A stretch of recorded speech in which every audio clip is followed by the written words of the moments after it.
Number 5.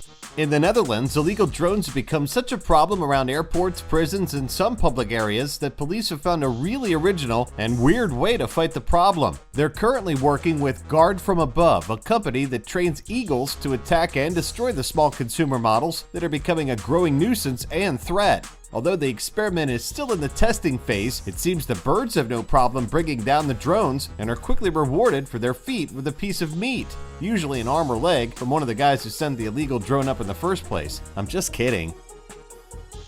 Number 4.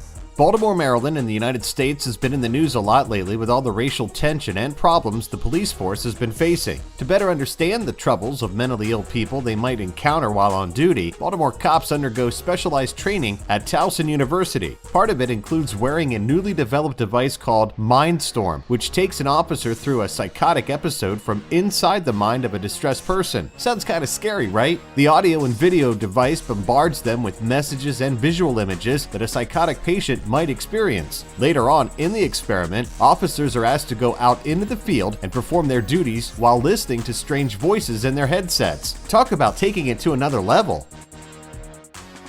Number 3. Remember when we used to spit in our hand and shake with our best friend to seal an eternal friendship? Some would even make a small cut in their hand and take a blood oath. But as part of the blood wings ritual, these shirtless Brazilian cops take it even further when they finish their training. They receive their badge by getting the pin slammed into their bare chests. But first, they have to scream caveia, which means skull. Why skull? Maybe because they need to be out of their minds to accept this. This type of scarring is thought to have its origins in the United States military around World War II, but is banned in most parts of the world. You know, the civilized ones, I would guess. Number 2.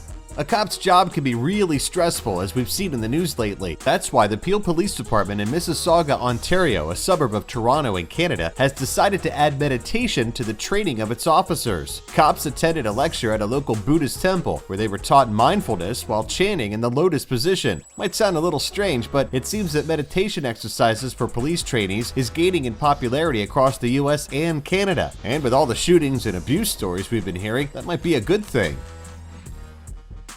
Number 1.